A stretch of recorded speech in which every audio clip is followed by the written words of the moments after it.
주여 기도하심으로 청년부 예배를 시작하겠습니다. 하나님 아버지, 이 시간 우리 청년들 이 말씀을 통해 하나님을 바라볼 수 있도록 도와주시고 언제나 우리 청년들의 삶이 하나님 말씀 안에 거할 수 있도록 도와주시옵소서. 우리 사랑하신 예수님의 이름으로 기도합니다. 아멘. 자, 우리 시간 마음을 다해서 하나님께 찬양하겠습니다.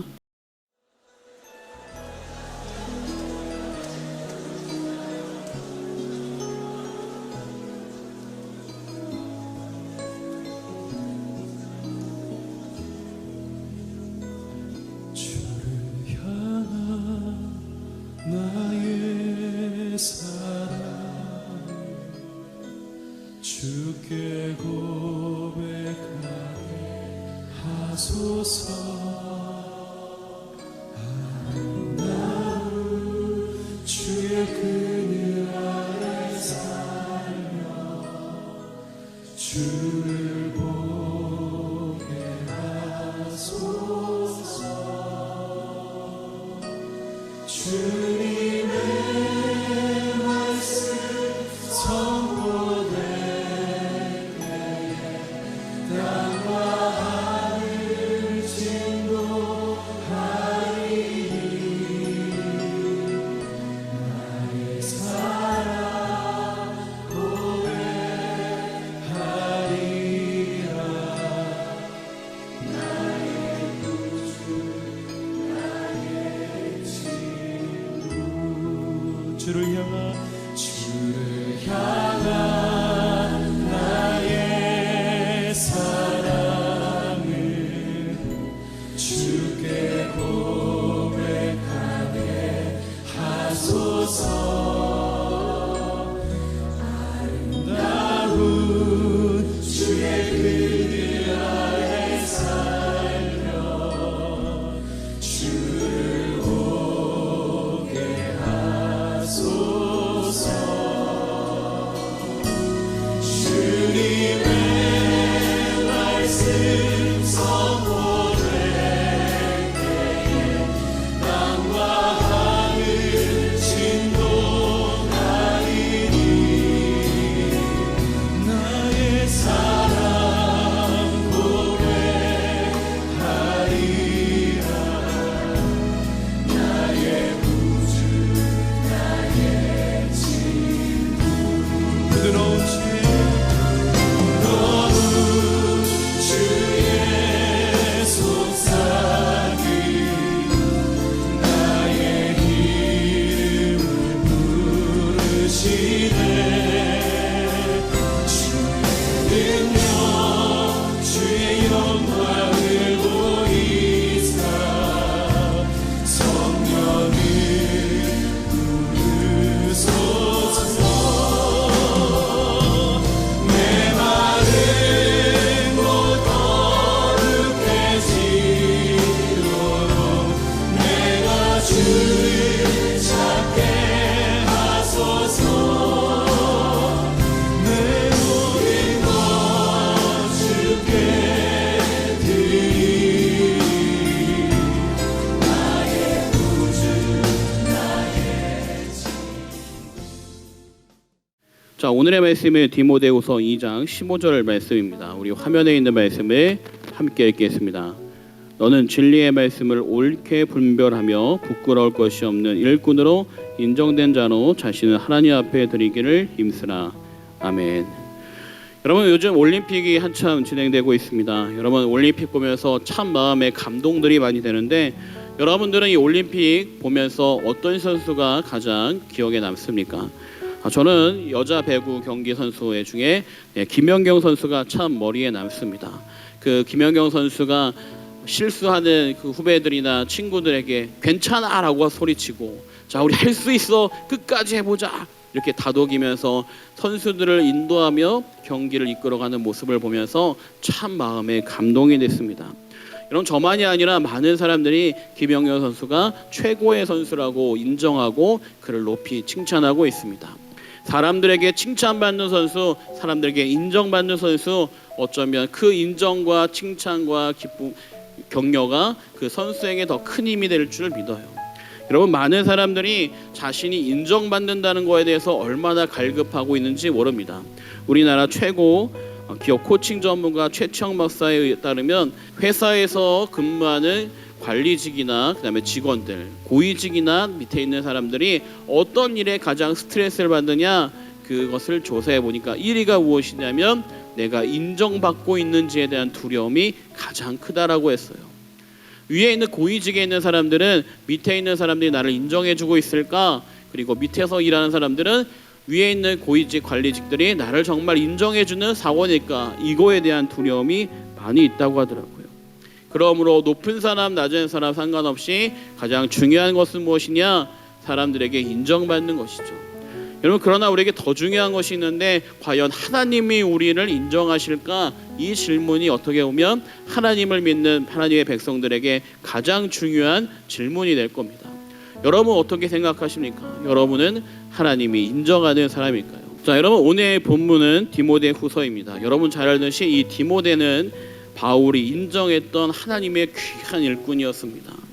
바울이 디모데에 대한 표현했던 것을 보게 되면 로마서 16장 21절 보면 나의 동역자 디모데라고 했고, 고린도서 16장 10절에도 보게 되면 그도 나와 같이 주의 일을 힘쓰는 자임이라고 고백했습니다. 그렇게 하나님의 일을 위해 열심히 일했던 디모데가 오늘 말씀에 나와 있는 이 디모데후서 사도 바울의 후기 마지막 사역 기간에서는 어떻게 보면 이렇게 열심히 사역하는 모습이 나오지 않아요. 오늘 말씀 잘 보게 되면 뭐라고 되어 있냐면 너는 진리의 말씀을 옳게 분별하며 부끄러울 것이 없는 일꾼으로 인정된 자로 자신을 하나님 앞에 드리기를 힘쓰라. 하나님 앞에 드리기를 힘쓰라라고 하는 이유는 뭐예요? 힘쓰지 못하고 있으니까 그렇게 하겠죠. 여러분, 하나님의 일꾼으로 열심히 사역한다면 바울이 빌립보서에 편지했던 것처럼 그들을 칭찬하고 지금까지 잘했으니까 그렇게 끝까지 열심히 해라 라고 말할 거예요. 그런데 오늘 말씀의 디모데는 그렇게 열심히 사역하지 못하고 이 사역에 온전히 집중하지 못하니까 너는 다시 하나님의 일꾼으로 열심히 일을 해라라고 오늘의 편지를 보낸 거죠. 여러분, 왜 이렇게 디모데는 갑자기 낙심을 했을까? 그 모습을 보게 되니까 디모데 후서 1장 8절 말씀 보게 되면 이렇게 말씀이 나옵니다. 그러므로 너는 내가 우리 주를 증언함과 또는 주를 위하여 갇힌 자 된 나를 부끄러워하지 말고 오직 하나님의 능력을 따라 복음과 함께 고난을 받으라. 이 말씀이 무엇이냐면 사도 바울이 주를 위해 열심히 사역을 하다가 옥에 갇힌 거예요. 근데 그 나이가 언제냐면 초창기가 아니라 나이가 많이 든 노년기에 후반 사역기에 이 사도 바울이 여전히 갇히는 모습을 보게 된 거죠. 그 모습을 보면서 디모데는 상심한 거예요. 열심히 사역해서 교회가 성장하고 교회 지도자로서 인정받는 그러한 위치에 있으면 좋은데 사도 바울은 어디에 있느냐? 여전히 옥에 갇혀 있는 거죠. 그 모습을 보고 디모데가 상심하고 열심히 일했던 사역에 온전히 감당하지 못하고 물러난 거죠. 여러분, 어쩌면 우리가 하나님을 향한 열심히 있는 신앙생활하다가 요즘 코로나 때문에 이런 열심히 있는 자리에서 멀어지고 있지는 않는가 한번 돌아봐야 돼요. 디모데는 열심히 일했던 사람입니다. 그런데 바울이 갇히는 거, 그리스도를 믿는 사람들, 하나님을 믿는 사람들에 대한 핍박이 몰려오자 디모데는 상심했어요. 요즘 교회에 대한 비판과 지적들이 많이 있습니다. 그렇기 때문에 열심히 신앙생활하던 사람들도 점점 멀어지고 있어요. 그런데 저는 이것도 하나의 시험이요 훈련이라 생각합니다. 여러분, 하나님이 어떤 사람을 인정하실까요? 어렵고 힘든 상황 속에서는 하나님께 멀어지는 자, 그 사람을 인정할까요? 아니면 그럼에도 불구하고 하나님께 나아가는 자를 인정하실까요? 옥에 갇힌 사람은 사도 바울입니다. 그런데 상심한 사람은 놀랍게도 사도 바울이 아니라 디모데예요. 그 상심한 디모데를 바울은 위로하고 있습니다. 여러분, 거꾸로 된 거죠. 옥에 갇힌 자가 위로를 받고 옥에 갇히지 않은 사람이 위로의 편지를 보내야 되는데 사도 바울은 옥에서도 하나님의 복음을 위해 디모데를 위로해서 다시금 하나님의 사역자로 세우려고 노력하고 있는 거예요. 여러분, 장소가 중요하지 않고 환경이 중요하지 않아요. 중요한 것이 무엇이냐? 그의 마음에 무엇이 있는가 하는 거죠. 그의 마음에 복음을 향한 열정이 있다면 그 환경이 감옥이든 어디든 중요하지 않아요. 사람들이 핍박을 하든 핍박을 하지 않든 중요하지 않습니다. 사도 바울은 어느 이에 가도 마찬가지로 복음을 증거했어요. 자기를 환대하던, 자기에게 돌을 던지던, 자기를 핍박하던 핍박하지 않던 그곳에서 항상 복음을 증거한 사람입니다. 그럴 때 어떤 일이 일어나냐? 하나님이 인정하는 일꾼이 되는 것이죠. 여러분, 오늘 말씀에 나와 있던 이 인정받음이란 뜻은 무엇이냐면 바로 하나님의 시험을 통과해서 인정받은 자라는 의미를 가지고 있어요. 여러분, 하나님이 어떻게 하실 때, 하나님을 향한 어떤 믿음을 가질 때 이런 변치 않는 믿음을 가질 수 있느냐? 사도 바울의 믿음의 고백을 통해 알 수 있습니다. 여러분, 사도 바울은 어떤 믿음을 가졌기에 감옥에 있어도, 감옥에 갇히지 않아도 상관없이 그의 믿음을 지켰느냐? 그가 디모데후서 1장 12절에 고백한 이 말씀을 통해 그의 믿음의 승리의 비결이 담겨 있어요. 어떤 믿음의 승리의 비결이 담겨 있느냐? 함께 읽어보겠습니다. 이로 말미암아 내가 또 이 고난을 받되 부끄러워하지 아니함은 내가 믿는 자를 내가 알고 또한 내가 의탁한 것을 그날까지 그가 능히 지키실 줄을 확신함이라. 무슨 말씀이냐면 내가 어디에 있든지 내가 복음을 갖고 전하는 것을 부끄러워하지 아니하는 이유는 나에게 복음을 의탁하신 하나님이 그가 나를 통해서 하나님의 일을 이루실 것을 믿는다는 믿음을 가졌다는 거예요. 하나님이 나를 통해 일하실 것이다. 하나님은 나와 함께 일하실 때 멈추지 않을 거야. 이 믿음을 가질 때 그는 어떤 환경에서도 하나님을 향해 일을 할 수 있는 거죠. 여러분, 지금 이 시간 무엇을 생각하고 어떤 기준을 가지고 살아가고 있습니까? 하나님을 향한 기준이 여러분에게 있습니까? 하나님을 믿는 기준이 여러분 삶에 있습니까? 그렇다면 어떤 환경이든지 믿음을 붙잡고 나아갈 수 있을 거예요. 환경을 바라보고 믿음을 잡으려 한다면 우리는 디모데처럼 상심할 수밖에 없습니다. 상심하는 자가 아니라 상심하지 않을 수 있는 귀한 자, 하나님이 끝까지 일하는 믿음을 붙들 수 있는 여러분 되면 좋겠습니다. 여러분, 제가 참 존경하는 목사님이 계신데 바로 모퉁이돌 선교회 이상 목사님이십니다. 이분은 정말로 일반적인 신앙인이 감당할 수 없는 수많은 어려움을 견디면서 하나님의 복음을 전하는 복음 전도 사역을 하신 분이에요. 이분이 중국에 끊임없이 성경책을 공급했는데 지금처럼 많이 열려지지 않은 시대이다 보니까 이 공산당들이 이 성경책 보급하는 것을 전부 금했습니다. 성경책이라 말하면 검열에 걸려서 메일을 주고받을 때도 뭐라고 했느냐? 빵이라고 이야기했다고 해요. 빵은 얼마 필요합니다. 빵을 갖다 주겠습니다. 이런 식으로.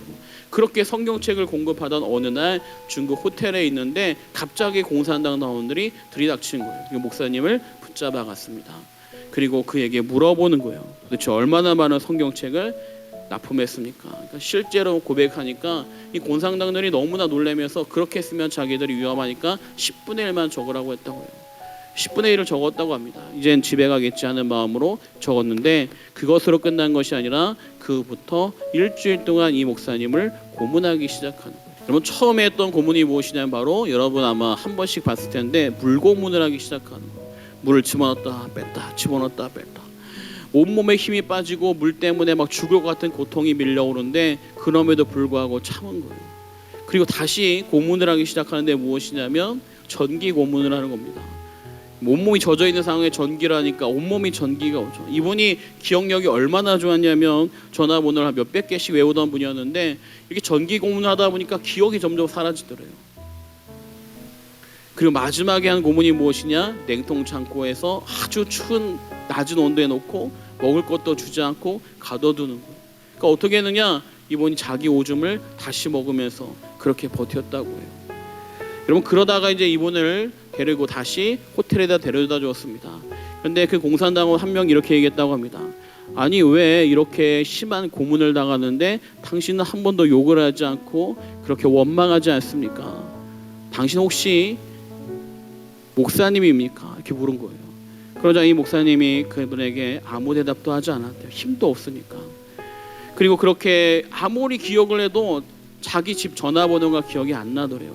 몇 시간을 생각을 해서 간신히 전화번호를 기억하게 되고 연락을 해서 미국으로 돌아가게 됩니다. 미국으로 돌아갔는데 이 기억이 다 지워지니까 가족을 만났는데도 가족에 대한 애정이 없더래요. 얼마나 충격이에요. 내 자식이 나에게 아빠 이러고 오는데 아무 느낌이 없고, 아내가 나에게 안쓰러워서 와서 안아주는데 아무 느낌이 없는 거예요. 기억이 사라지니까. 그런 그는 하나님이 이렇게 기도했다고 합니다. 하나님 도대체 왜 나를 그곳에 보내셨습니까? 그런 질문을 던진 거예요. 그런데 하나님이 침묵하셨어요. 참 놀랍게도 이분이 그렇게 힘든 일을 겪었는데 10년이 안 돼서 다시 중국을 방문할 일이 생겼대요. 그리고 그때 고문받았던 그 도시에 똑같이 찾아가게 됩니다. 근데 놀랍게도 여러분, 그렇게 지나가는데 누군가 그 사람을 알아보더래요. 아직도 거기가 복음이 열려지지 않은 곳이라 자기가 목사인 것을 표현하면 안 되는데 자기가 목사인 것을 알아보는 거죠. 누구냐고 했더니 그 여인이 이렇게 얘기했습니다. 제 남편은 목사님을 고문했던 그 사람입니다. 그런데 목사님을 고문한 그날 그 고문했던 사람들이 모여서 이렇게 얘기했대요. 우리가 이제 목사까지 고문했다. 이러다가 우리 천벌받을지 모르겠다. 그런 고백을 하고 그 사람들이 모두 돌아가서 그 고문하는 일들을 그만두었다는 거예요. 그리고 그 자리로 가족들을 데리고 그 당시 지하교회를 찾아가 복음을 받아들였다고 합니다. 그래서 그 당시에 고문했던 고문하는 사람의 책임자가 목사가 된 거예요. 복음을 받아들이고. 여러분, 이상 목사님이 이것을 듣고 이렇게 얘기했다고 합니다. 하나님, 제가 다시 고문받으러 돌아가도 괜찮습니다. 여러분, 놀랍지 않습니까? 어떻게 목사를 고문하던 사람이 목사가 될까요? 우리가 이해할 수 없는 일들이 하나님의 섭리를 통해 일어나는 거죠. 이 이상 목사님을 통해 하나님이 일하시는 그 하나님이 고문당하는 그 자리에서도 일하심을 멈추지 않는 거예요. 하나님의 일하심은 놀랍게 진행됩니다. 우리가 말씀을 붙들고 내가 힘들고 어렵고 유혹이 와도 넘어지지 않고 붙들면 그 다음에는 하나님이 놀랍게 일하시리라 믿습니다. 우리 귀한 청년들 믿음 붙들고 나아갈 때 하나님이 놀라운 섭리를 보여주게 되실 줄 믿습니다. 시간 기도하겠습니다. 하나님 아버지, 이 시간 이 말씀 붙들고 우리 청년들이 믿음 안에 세워질 수 있도록 도와주시옵소서. 하나님 함께 하심을 믿습니다. 어떤 환경에도 믿음을 잃지 않도록 붙잡아 주시옵소서. 우리 사랑하신 예수님의 이름으로 기도합니다. 아멘. 주기도문을 오늘 예배 마치겠습니다. 하늘에 계신 우리 아버지여, 이름이 거룩히 여김을 받으시오며 나라의 임하옵시오며 뜻이 하늘에서 이루어진 것 같이 땅에서도 이루어지이다. 오늘날 우리에게 일용할 양식을 주옵시고 우리가 우리에게 죄 지은 자를 사하여 준 것 같이 우리 죄를 사하여 주옵시고 우리를 시험에 들게 하지 마옵시고 다만 악에서 구하옵소서. 대개 나라와 권세와 영광이 아버지께 영원히 있사옵나이다. 아멘.